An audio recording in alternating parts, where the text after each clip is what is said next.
बिरसा मुंडा जी, ज्योतिराव फूले जी, शिवाजी महाराज और हमारे बाकी महापुरुषों की मूर्तियां हटाकर संसद भवन के प्रांगण में कोने में ले जाकर लगा दी।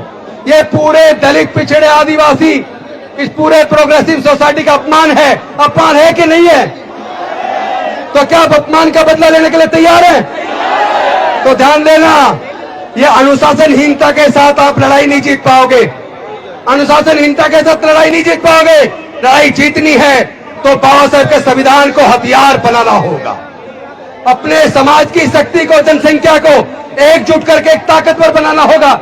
हमारे समाज को तोड़ने के लिए केवल बाबा साहब की प्रतिमा नहीं हटा रहे हैं, बल्कि सर्वोच्च न्यायालय के माध्यम से वो रिजर्वेशन जो डॉक्टर बाबा साहब अम्बेडकर जी ने हमारे हजारों साल के पढ़ने लिखने के रास्ते जो बंद थे, वो मनुस्मृति को ध्वस्त करके देश को इतना सुंदर संविधान देके हमारे पढ़ने के रास्ते खोले।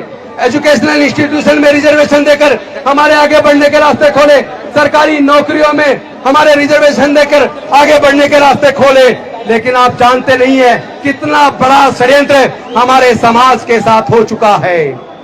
पहले तो आप लोग वजीफे से ही पढ़ जाया करते थे, लेकिन आज अगर आपको अपने बच्चे को इंजीनियर बनाना है, डॉक्टर बनाना है, वकील बनाना है, जज बनाना है, IAS IPS बनाना है, कोई भी कोर्स करवाना है, तो टेक्निकल कोर्स के लिए सरकारी कॉलेज में अगर आपका बच्चे का नंबर आ जाता है तो कम से कम 15 से 20 लाख रुपया चाहिए। मैं आप सबसे पूछना चाहता हूं, क्या SC ST 99% लोग, क्या उनके पास 15-20 लाख रुपए खर्च करके अपने बच्चों को डिग्री कराने का पैसा है क्या? तो उन्होंने पढ़ाई को इतना महंगा कर दिया, अब मनुस्मृति की जरूरत नहीं है, अब आपके पढ़ने पे बंदिश लगाने की जरूरत नहीं है। उन लोगों ने शिक्षा को इतना महंगा कर दिया कि आपके हाथ से शिक्षा छिन गई है। आपके हाथ से शिक्षा छिन गई है। आपकी लोग रेलवेज में नौकरी लगती थी, PNT में नौकरी लगती थी, आपकी बैंकिंग सेक्टर में, इंश्योरेंस में नौकरी लगती थी, आपकी नौकरियां उन्होंने छीन ली है। आप ये बताइए, मैं बात को पूरी करूं या रोक दूं? पीछे वाले कह रहे रोक दो। बिरसा मुंडा जी, ज्योतिराव फूले जी, शिवाजी महाराज और हमारे बाकी महापुरुषों की मूर्तियां हटाकर संसद भवन के प्रांगण में कोने में ले जाकर लगा दी। ये पूरे दलित, पिछड़े, आदिवासी, इस पूरे प्रोग्रेसिव सोसाइटी का अपमान है। अपमान है कि नहीं है? तो क्या आप अपमान का बदला लेने के लिए तैयार हैं?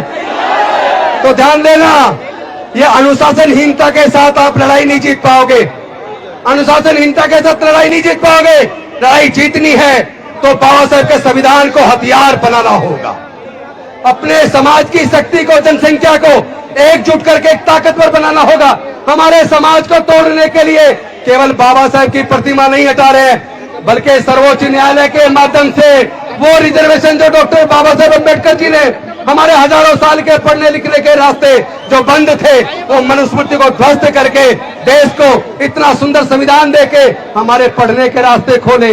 एजुकेशनल इंस्टीट्यूशन में रिजर्वेशन देकर हमारे आगे बढ़ने के रास्ते खोले।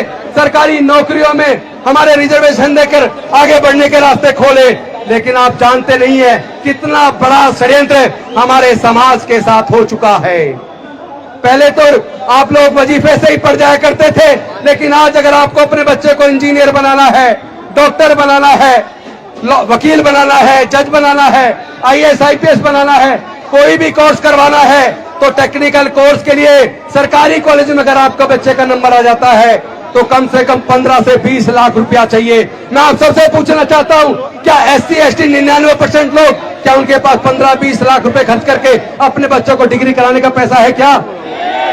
तो उन्होंने पढ़ाई को इतना महंगा कर दिया, अब मनुस्मृति की जरूरत नहीं है, अब आपके पढ़ने पे बंदिश लगाने की जरूरत नहीं है। उन लोगों ने शिक्षा को इतना महंगा कर दिया कि आपके हाथ से शिक्षा छिन गई है। आपके हाथ से शिक्षा छिन गई है। आपकी लोग रेलवेज में नौकरी लगती थी, PNT में नौकरी लगती थी, आपकी बैंकिंग सेक्टर में, इंश्योरेंस में नौकरी लगती थी, आपकी नौकरियां उन्होंने छीन ली है। आप ये बताइए, मैं बात को पूरी करूं या रोक दूं? पीछे वाले कह रहे रोक दो।